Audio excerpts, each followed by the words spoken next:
So பெண்களுக்கு இறை அம்சம் கிடைக்கணும், மகாலட்சுமி அருள் வந்து பெண்களுக்கு கிடைக்கணும், தெய்வ வசியம் மகாலட்சுமி வசியம் பெண்களுக்கு கிடைக்கணும் அப்படின்னா பெண்கள் என்ன பண்ணணும்? ரொம்ப சிம்பிள் தான். நீங்கள் ஒன்றே ஒன்று மட்டும் நம்ம நாட்டு பெண்களுக்கு, அதாவது முக்கியமாக தமிழ்நாட்டு பெண்களுக்கு நீங்கள் சொல்கிறது இந்த கருத்தை இது எல்லாருக்கும் தெரியும். பட் இருந்தாலும் கொஞ்சம் இது மாற்றி ஒரு விஷயம் இருக்குது. இது இன்னும் கொஞ்சம் நீங்கள் மாற்றி பண்ணிங்கன்னா இன்னும் நல்லாயிருக்கும். ஸோ அப்படின்னா அவரும் நல்லா சேஃப்டியாக போய் சேஃப்டியாக வருவார். உங்கள் தாலிக்கும் பாதுகாப்பு ப்ளஸ் உங்களோட பாசிட்டிவ் வீட்டில் வந்து பார்த்திங்கன்னா அந்த ஒரு சுபக்ஷன்னு சொல்லுவாங்க, ஒரு மங்களகரம் அதிகமாக வர ஆரம்பிக்கும். ஏன்னா ஒரு கணவர் ஒரு ஆம்பளை முன்னேறது ரெண்டு விஷயம், ஒன்று தாய் ஒன்று தாரம்.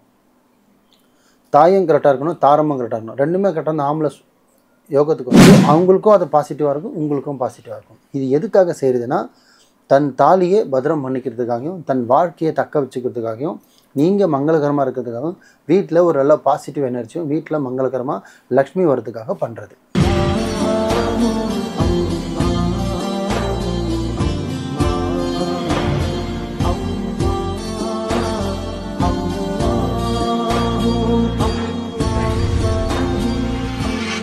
மர்ஜின் மணியர்கள் அனைவருக்கும் அன்பான வணக்கங்கள். புயல் காவாங்கரை ட்ரிபிள் டவர்ஸ்ல இருக்கக்கூடிய மாலிக் பாய் அவர்களை தான் சந்திக்க வந்திருக்கோம். வணக்கம் பாய்.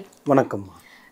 தினம் தினம் ஒவ்வொரு அற்புதமான தகவல் நீங்க மக்களுக்காக கொடுத்துட்டு வரீங்க. குறிப்பா பெண்களுக்கு நிறைய பதிவுகள் வந்து நம்ம போட்டிருக்கோம். அந்த வகையில இன்னைக்கான தலைப்பும் ஒரு பெண்களுக்கான தலைப்பு அப்படின்னு சொல்லலாம். ஏன்னா அவங்க தான் அதிக அளவுல சாமி கும்பிடுறது, பூஜை பண்றது அதெல்லாம் பண்ணிட்டு இருக்காங்க. ஸோ பெண்களுக்கு இறை அம்சம் கிடைக்கணும், மகாலட்சுமி அருள் வந்து பெண்களுக்கு கிடைக்கணும், தெய்வ வசியம் மகாலட்சுமி வசியம் பெண்களுக்கு கிடைக்கணும் அப்படின்னா பெண்கள் என்ன பண்ணணும்? நல்லா கேட்டீங்க. இப்போ இருக்கிற பெண்கள் இது செய்கிறதே இல்லையே. இப்போல்லாம் தலை விரிச்சு விட்டு போட்டு லூசர்ன்ற மாதிரி தான் சுற்றிக்கிட்டு இருக்காங்க பொண்ணுங்க. ஆனால் அதெல்லாம் ஒரு வகையில் கெடுதலா நல்லதுன்னு கேட்டால் ஒரு வகையில் கெடுதல் தான். ஏன்னா ஹெல்த் வைஸ் பார்த்தீங்கன்னா முடி தொங்க பார்த்தீங்கன்னா முடியும் இந்த இருக்கிற டெஸ்ட்டில் கொட்டவும் ஆரம்பிச்சிருது, முடியும் கொட்டிடுது. அதனால ஒரு மங்களகரமே இருக்க மாட்டேங்குது. அழகாக இருப்பாங்க, ஸ்டைலாக இருப்பாங்க, ஆனால் மங்களகரம் இருக்காது. 100ன்னு சொல்லுவோம் எங்களில், 100 தேஜஸ்ன்னுவாங்க, அது இருக்காது. ஆனால் அழகாக இருப்பாங்க. அழகு வேறு, மங்களகரன்றது வேறு. கருப்பாக இருந்து ஒரு பட்டு புடவை கட்டியோ இல்லை நார்மலாக ஒரு புடவை கட்டி கருப்பாக இருந்தாலுமே தலை சீர் சிங்காரிச்சு லைட்டாக பவுடர் வச்சுட்டு ஒரு குங்குமம் போட்டு வச்சு அதோட அழகே வேறு. நீங்கள் நேச்சுரல்ஸ்க்கும் க்ரீன் டீன்ஸ்க்கும் போய் நீங்கள் என்ன தான் மேக்கப் பண்ணிவிட்டு என்ன தான் வந்து உட்காந்தாலும் அது கழுவுனா போச்சு போயிடும். பாத்திரம் விளக்குனா பழைய பாத்திரம் தெரிஞ்சுற மாதிரி வந்துடும். இது வந்து செயற்கை, இது இயற்கை, இவ்வளோதான் வித்தியாசம். ஒன்றும் இல்லைம்மா, ரொம்ப சிம்பிள் தான். நீங்கள் ஒன்றே ஒன்று மட்டும் நம்ம நாட்டு பெண்களுக்கு, அதாவது முக்கியமாக தமிழ்நாட்டு பெண்களுக்கு நீங்கள் சொல்கிறது இந்த கருத்தை இது எல்லாருக்கும் தெரியும். பட் இருந்தாலும் கொஞ்சம் இது மாற்றி ஒரு விஷயம் இருக்குது. இது இன்னும் கொஞ்சம் நீங்கள் மாற்றி பண்ணிங்கன்னா இன்னும் நல்லாயிருக்கும்.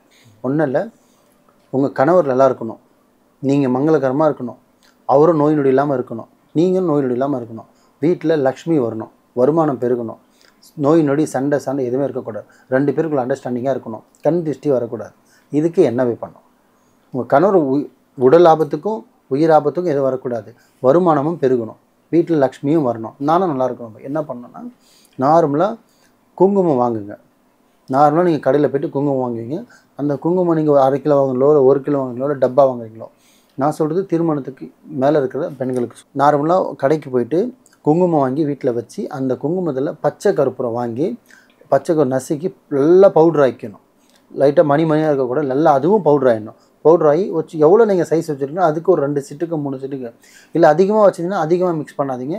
கொஞ்சமாக ஒரு மாதத்துக்கு வைக்கிற அளவுக்கு எடுங்க. அதில் ஒரு சிட்டுக்கு எடுத்து அந்த பச்சை கற்பூரத்தை போடுங்க, மிக்ஸ் பண்ணி வச்சுருங்க.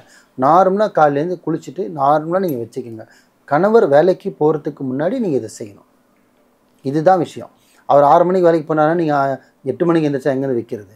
அவர் வேலைக்கு போன முன்னாடி நீங்கள் குளிச்சுட்டு சுத்தபத்தமாகிட்டு நீங்கள் ட்ரெஸ் கூட அப்புறம் மாற்றுங்க. நார்மல் ட்ரெஸ் மாற்றிக்கிட்டு குங்குமத்தை வச்சுக்கோங்க. அந்த குங்குமத்தை வச்சுக்கிட்டு அவரை வேலைக்கு அனுப்புங்க.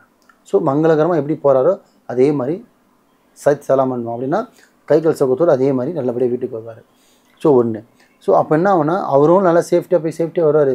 உங்கள் தாலிக்கும் பாதுகாப்பு ப்ளஸ் உங்களோட பாசிட்டிவ் வீட்டில் வந்து பார்த்திங்கன்னா அந்த ஒரு சுபக்ஷன்னு சொல்லுவாங்க, ஒரு மங்களகரம் அதிகமாக வர ஆரம்பிக்கும். ஏன்னா ஒரு கணவர் ஒரு ஆம்பளை முன்னேறது ரெண்டு விஷயம், ஒன்று தாய் ஒன்று தாரம்.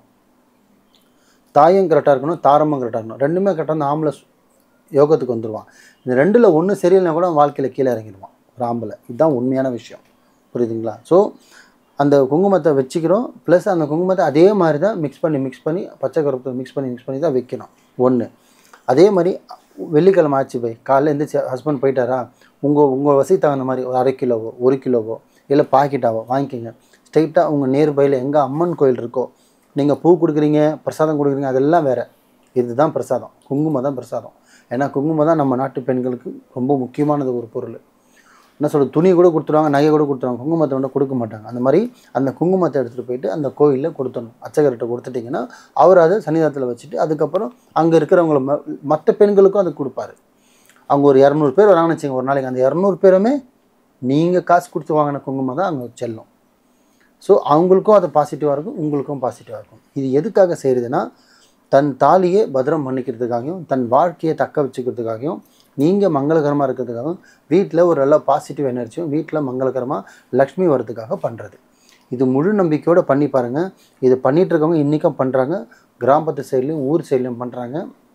ஆனால் வெறும் குங்குமத்தை வைப்பாங்க, அதில் பச்சை கருமத்தை கொஞ்சம் கலக்கணும், ரொம்ப கலந்துடக்கூடாது, ஒரு மாதிரி ஆகிடும், லைட்டாக கலக்கணும், கலக்கி வைக்கணும். 2வது குங்குமத்தை வாங்கி கோவிலில் கொடுக்கணும். இதை நான் சொன்னதை ஃபாலோ பண்ணி பாருங்கள், நல்லா இருப்பீங்கம்மா. நம்பிக்கையோடு செய்யுங்க. உங்கள் மாலிக் பாய் நான் சொல்கிறேன், நம்பிக்கையோடு செய்யுங்க, நல்லா இருப்பீங்க இன்ஷா அல்லாஹ். ரொம்ப சிறப்பு பாய். பெண்களுக்கு மகாலட்சுமி கடாட்சம் கிடைக்கிறதுக்கு, சுமங்கலி பாக்கியம் கிடைக்கிறதுக்கு ரொம்ப ரொம்ப ஒரு அழகான எளிமையான பதிவாக கொடுத்துருக்கீங்க. நன்றி பாய். நன்றிம்மா.